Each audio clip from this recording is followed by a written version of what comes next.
Buti sa atin na lang namatay, no? Pero hindi pa rin, paano naman yung pamilya? Hindi, ibig sabihin na buti ka mo. Sa atin. Nasa atin na hindi siya alam. nung na ano. Pero sana, siya may sarili siyang pag-iisip na nandito na ako sa Amerika, pati ko pa kung ayaw ako ipagamot ni naman. Ang naisip Ito ko ang naman, company. baka ang sinabi ni Carnival, baka Bumili ka ano, muna. hindi, baka pag nag-hospital ka dito, sarili mo nang bayad, kaya hindi na rin ako ano. Ay, luwi dito. Ito nga muna.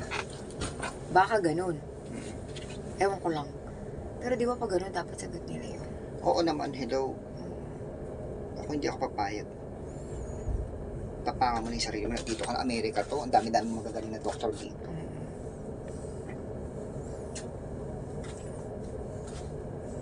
Square cut, bad cut, bebe ha. Liwanag yan. Na matatang chuchubihin ko na yung mga dulo. Ito na yan. Sabi ng asawa ko kanina, gaano kaikli? Ayaw niya kasi sobrang maikli yung aking buhok. Gusto niya mahaba.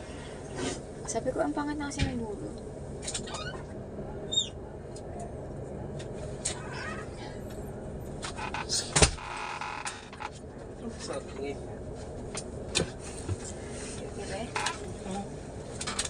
Just sleepy.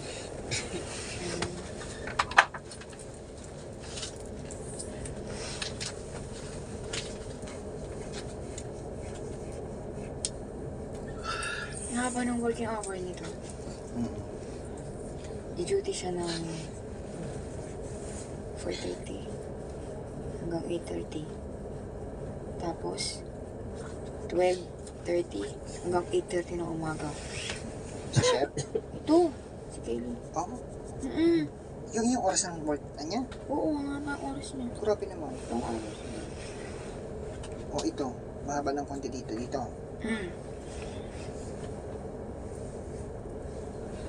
Yung hindi tutuon sa balikat, kasi pag tumuon, di ba umaano, fly away.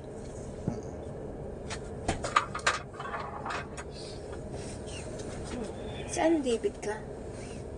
Ermita, Manila. Taga Manila ka ba? Makati. Ah.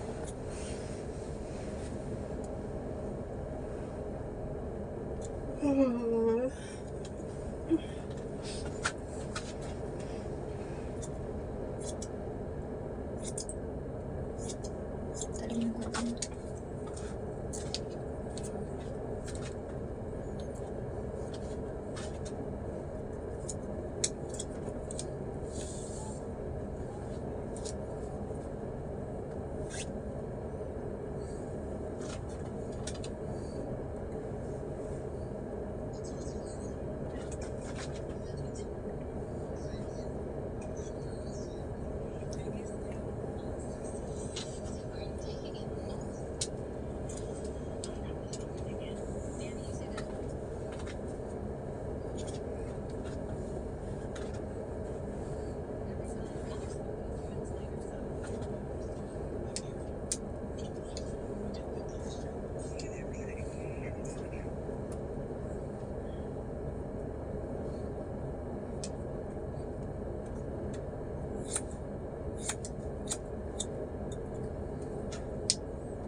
Medyo may wavy siya kasi nag-ano ka ha. Dito, tali. Pero ba ano yun? Ilang days lang, kukup-kup yan.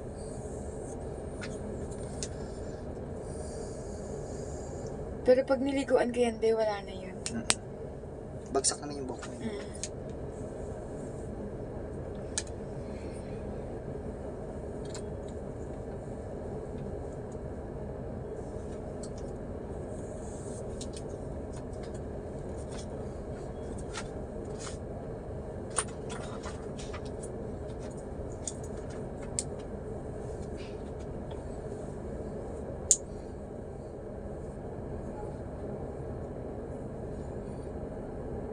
Kailan ba siya na Juby Bells?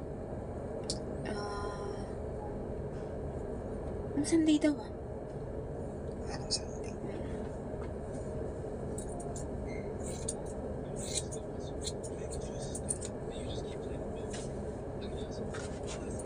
Ito, Manila rin yun, no? Taga Manila? Hindi ko lang alam po. Pero best friend ata ni Christy yun eh. Yung manager ng steakhouse. 39 years old pa lang yun, be. Oo, bata pa, be. Tapos wala pa ata anak yun, ano? Muntik na yata, kaya lang nakunan ata. Ang bata pa, nakita ko yung picture sa ano. Display siya. Ganda-ganda pa naman yun, nakita ko. Siya yung nag-i-scan, di ba, pag book day?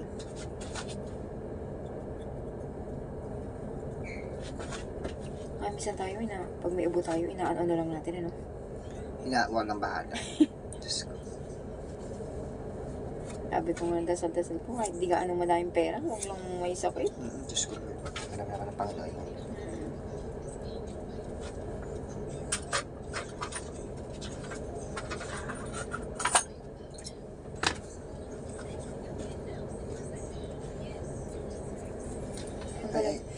Ay, ang diamond. Tanggalin ko muna kaya. Alisin mo baka maano. Diamond. Sayang. Diamond ka naman, be.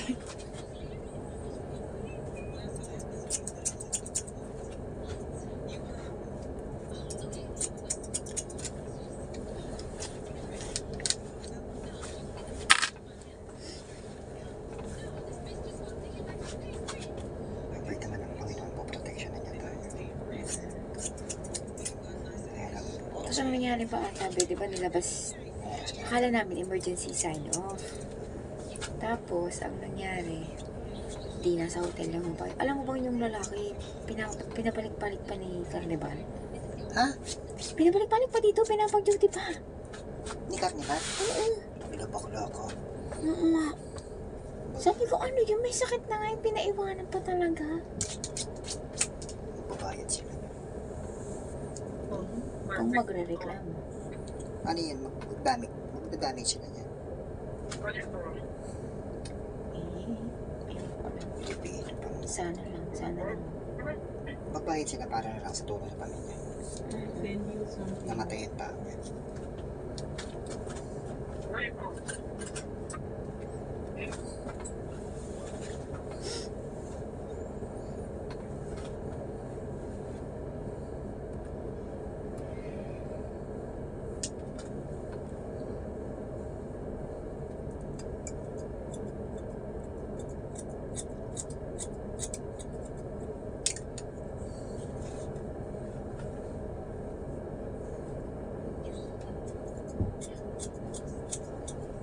Kawawa naman yung asawa niya. 10 taon sila eh, di ba? Sana man lang may naiwang baby, no? Kahit isa lang. Ay, Diyos ko. Kaya na mahirap din naman na wala ang nanay.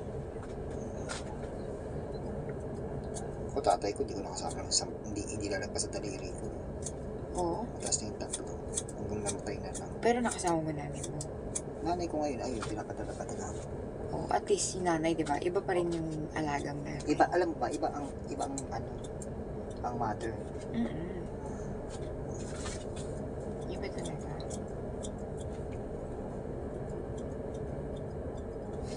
Buong ganito ba yan? Ni-layer ko ng konti lang, hindi masyadong ma-layer. Kasi may pagkatigas siya. Na-chubby na yung dry. Bahala ka na. Ganito naman siya. hirap kasi, machuchuwi ka dito sa ibang bansa. Nakakagulat, di ba? Nakakalungkot. I feel sad for her kasi. Masaya-saya na natin. Nasa lugar tayo ng masaya, no? Chugi bells. So, Marami rin akong nababalitan sa karnibalista yung nagkasakit na ganito. Ganyan. Kahit lagi ka nagme-medical, no? Hindi mo pa rin masabi.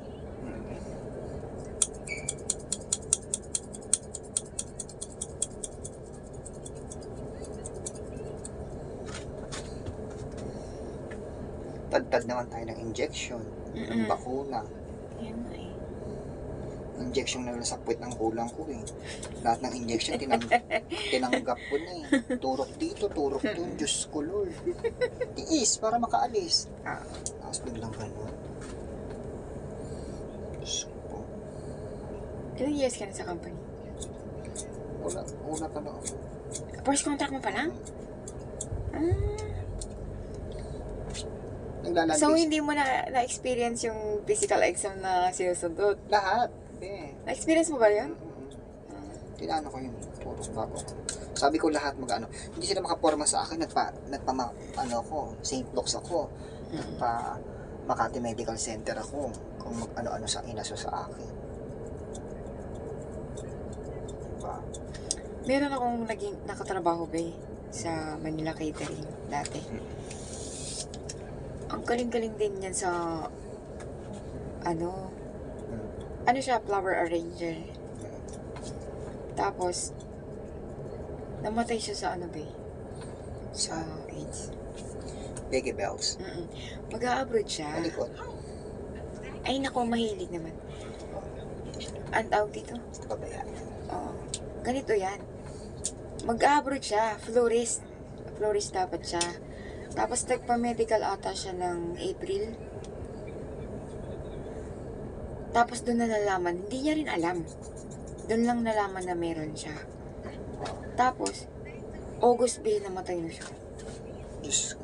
Ilang months lang. Kasi malaki palang bagay yung siguro na-stress na siya, hindi siya makakaalis. The more na nagpapastress ka, lalong iikli yung buhay. Oo. Tapos nakakaawa daw kasi yung isang kaibigan ko parang may ano siya na nurse, patid, na doon. Hindi ka pwedeng galawin, be. Tapos para kang nakasilid sa isang plastic, minsan, di ba sa mga kitchen, yung kortina nila may ano? Parang yung kaibigan ko plastic. ganyan, nung pinatay, inilagay siya sa ganyan. Tapos yung nakakumpine pa siya sa ospital, ganun na, may yung gilid niya, hindi, ang nakakapunta lang ata, nurse at saka Nurse talaga siya. doktor, hindi na, yung family niya, hindi makadalaw sa kanya. Makakadalaw, pero hindi yung, Kaibigan kong ganyan. sisilipan lang siya. Si Caballo, si Joanne. Nung namatay siya, pinano siya. Order ng City Hall. Government siya. ganun din, AIDS din. Asilyado siya. Ba't di ba yung mga ganun, sa dugo lang nakakahawa? Siguro ng munisipyo yan na ganun, hindi yan pwede maano naman. Hindi naman yan airborne, ganyan. Libing agad, diretso libing. Silyadong plastic. Di, buhay pa nga siya, nakaano na siya eh. Isolated eh. Ganun talaga, be. Kita mo, mamamatay kang mag-isa, no? Hindi mo lang maakap yung pamilya mo bago mo lang namatay. Ako malakas loob ko mag-abroad kasi sanay ako mag-isa. Ako hindi ko kaya kasi ganito kasi nangyari. Nung second contract ko, kasi hindi naman kami sabay ding sumampa niyan eh. Walang available sa Horizon. So nag-vista muna ako, be. 3 buwan ako doon. Naiyak ako sa asawa ko, sabi ko, gusto ko nang umuwi. Oo, grabe. Nahihirap na, syempre, mahihirapan din. Tapos, yun ba eh? Every 2 weeks nagkikita pa kami nun sa Kausan yun. Kasi, Kausan may nagkikita ang Vista at saka Horizon. Sa Mexico. Hindi ko pa rin kaya, ba? Ako hindi ako umiyak nung nag-abroad ako. Alam mo saan ako umiyak? Nung lumapag yung aeroplano sa Amerika. Kasi pangarap ko talaga. Snow lang, tsaka Manhattan lang. Alam, makapunta ako sa Manhattan, tsaka sa, ano ba yun, yung pag Yung magi-Christmas? ano, Magi-Christmas. Rockefeller. Ay, New York pa ako bumaba, bakla ka. Ay, baklang to. kahit kami minsan ng asawa ko, nagkukwentuhan kami, sabi ng asawa, isipin mo nga, akalain ba natin magtatrabaho tayo sa Amerika? Oo, promise. Mabait ang Panginoon. Hindi naman namin pinlano eh. Mabait ang Diyos din. Ang dami. Pinagdadasal ko lang dati. Tapos, yun nga kami din dati, naggarap kami nagrerenta lang kami dati. Tapos, di nagrerenta kami, no? Ipagkakalob ng Diyos, promise. Yung may nag-offer sa amin sa Lancaster sa Cavite, 18,000 ang monthly, be. Sabi na pa namin, nag-abroad na rin siya nun. Sabi niya, di pa natin kaya yung monthly na 18,000. Tapos, hindi mo na kami nag-ano. Tapos may dumadaan-daan dun sa mundo mo. Ay, bakla ka. Ngayon nahulog. Bakit sila naglalakad sa isa? May doon sa kondo kasi, sa terrace namin, may daanan ng sasakyan. So sabi namin, nangangarap kami, be. Sabi ko, bili tayo ng yung Wigo ba? Wigo. Oo, Wigo na pula. Sabi, bili tayo ng ganyan pag ganyan. Tapos alam mo, be, ang binigay sa amin ni Lord, Bios. Mabait na pong mabait ang Diyos. Tapos, Alam niya naman ang alam mo puso. kung saan kami nakabili ng bahay? Quezon City. Sa, subdivision.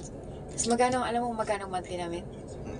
Ngayon, 35. Galing, di ba? Imagine mo sa 18,000. Ako kasi 18 tayo. Hindi po ka. Oo nga ba, no? Mabait ang Diyos, promise. Ang namin kasi kami mag-asawa, generous kami mag-asawa. Ay, parang, hindi kami Ganun daw yun, mapitan. promise. Ang namin, okay na tayo na yung Binongga ko sa bigay. harapan na. Kaysa sa tayo yung ng Nang lalabang. Huwag ka malalabang. Siyempre, lahat naman tayo, mayroon tayong bad sides. Oo. Pero, ngayon na tayo naman ang pinagpala, kung ano na yung kaya mo ibigay, ibahagi mo rin kasi. Yan naman siya, binigay nga niya sa iyo eh. Isa tayo sa mga mapapalad na gustong sumampatay. Tsaka yung pag may humihiram sa'yo ng pera, ikaw rin yung, alam mong pakiramdam ng wala. Alam mo yung pakiramdam ng ikaw yung nangungutang, nakakahiya, di ba? So, pag meron namang extra at kaya. Kung kaya, bigay. Minsan nga, kung kamag-anak naman, hindi na ako nag-expect sa babayaran. Depende naman siya sa kakayahan mo. Basta, kung meron. Ito, kung ito yung kaya ko, ganun. Kahit ako, sa pamilya ko, wala naman ang hihingin. Pero, sa nanay ko, pag meron. Pero pag wala, sorry.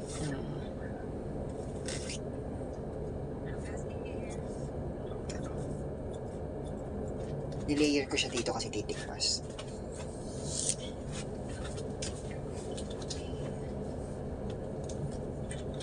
Mahirap. Pero maganda rin yung dinaanan natin lahat yan. Kasi naalala ko minsan sinabi ko sa kaibigan ko, siguro kung mayaman akong pinanganak, masama ugali ko. Sabi ko, siguro kung pinanganak akong baka maldita ako, matabobre, ganyan. Kaya siguro hindi ako pinayaman ni Lord eh. Yung pinanganak ng mayaman, yung sa mayamang pamilya. Kasi sabi ko siguro masama ang ugali ko.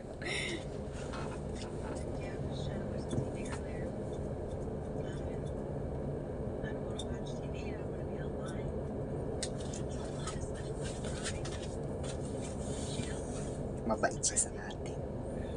Lagi. Basta syempre, lagi niya rin natin ang sarili natin kasi may anak tayo, may anak kayo na hihintay.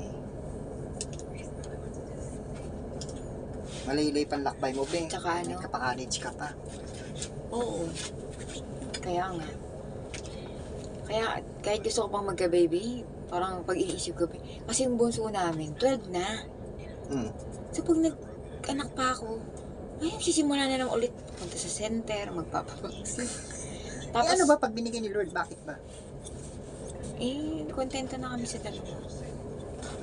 Kaka? Kasi Yung matris ko eh. nag-ano ako, nagpipilis ako eh. Bakla ka, ako nga pinangarap ko magka-matris, ikaw. Pinipigilan mo. Nandito ka naman sa Amerika. Bakit ba? O, pag mga nakatira Kasi sa babe, Amerika, US citizen ba yun? kasi babe, pag nanganak ako, tas babae, hindi na ako sasampong. Hindi ko kakayanin iwanan. Pag buhay. Mm-mm. At least yung dalawa ko mga nagbibinata na. May sarili na ano eh. Jowa. Wala pa naman. Kaya lang, Uy, may jowa na yun sila, hindi na yun magkikis. oo nga, yung panganay ko nga, Iyan. hindi, oo. Yung bunso ko medyo maano pa. Pero yung panganay ko, May crush na. nagka-girlfriend na nga eh. Ay, bakla ako. Siya raw yung niligawan. Pero wala na sila ngayon. Normal lang naman yun. Basta pag-aral ka, ang obligasyon mo sa amin. Nanay mo, tatay. Papa mo. Pag pala nanay ka, tas yung parang May naging kaagaw ka. oo, ay, iba yung reaction ko nung, ha? Parang gano'n.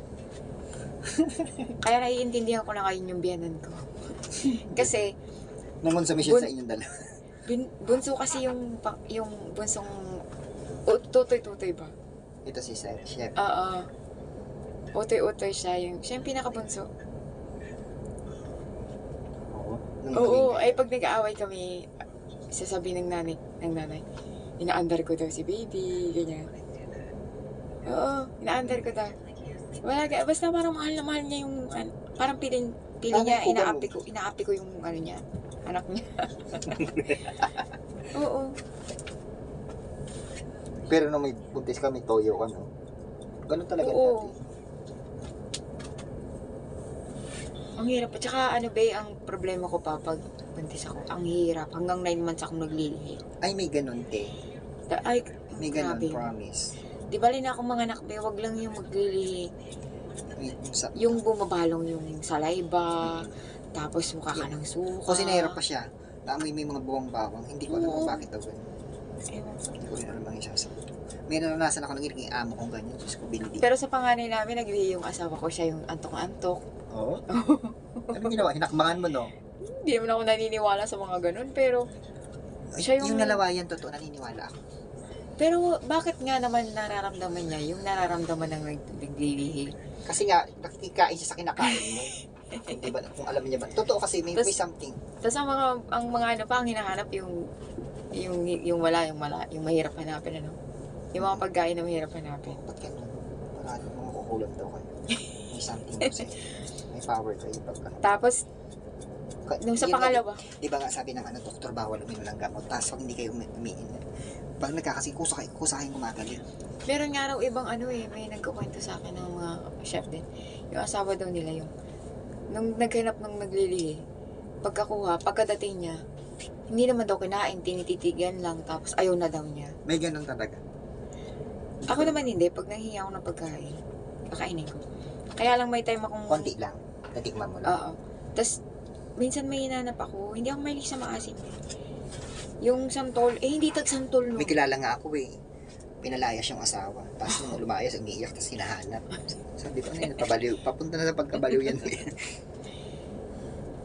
Hello. Saka totoo din yung postpartum sa mga bagong panganak. Oo naman. Kaya di ba may mga pinapatay yung anak nila? Sinasakal. Yung parang Nanay ko, nawawala sa sarili. paborito mong bugbog ng anak. Ha? Binubugbog ka?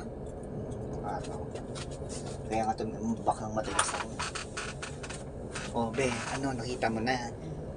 Nalaba ang mata ko kaya kailan lumapit. Nasa yung salamin. Kasi, para makita. Ilalayer ko pa yung ano, bangs ko. Ayan. Diba? I like Ang it. fresh na. Wait lang.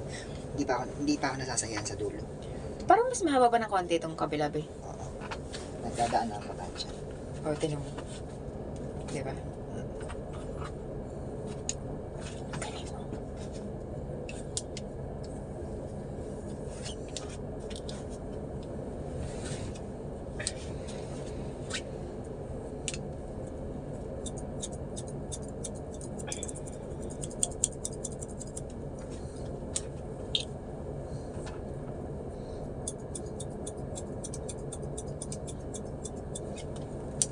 Pag Pag ano, si Kuya mo, sa'yo na rin magpapagupi dyan.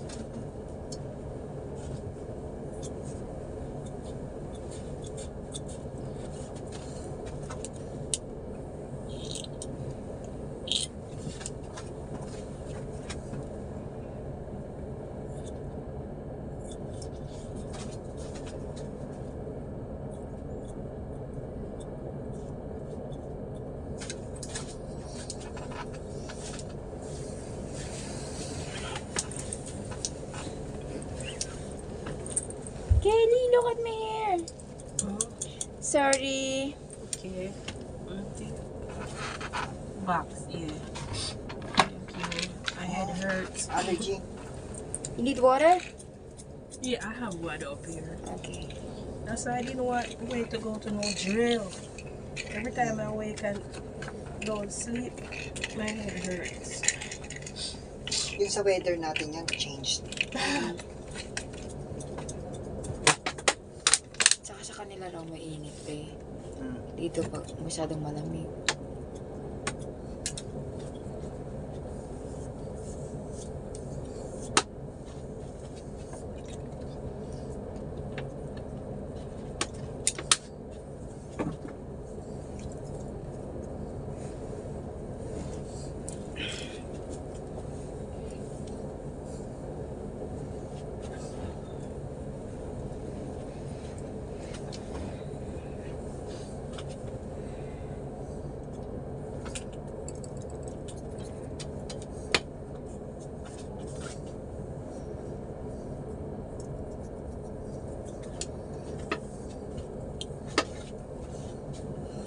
Mm. Nakorek na yung ano niya. Bangs niya.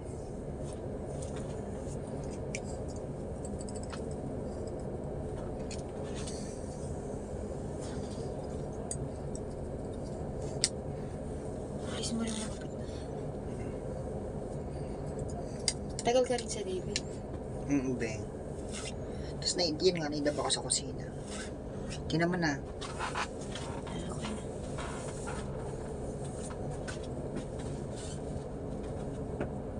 Wait, layer pa.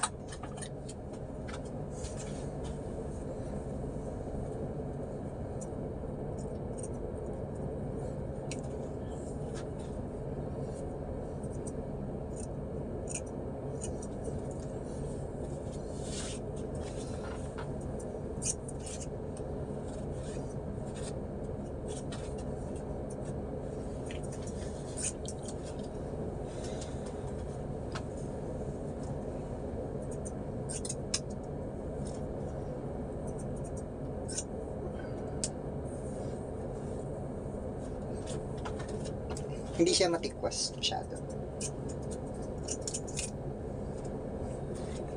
Carry bells.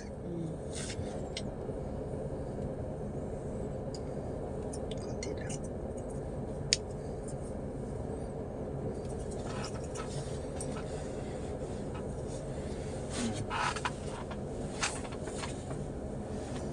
Okay.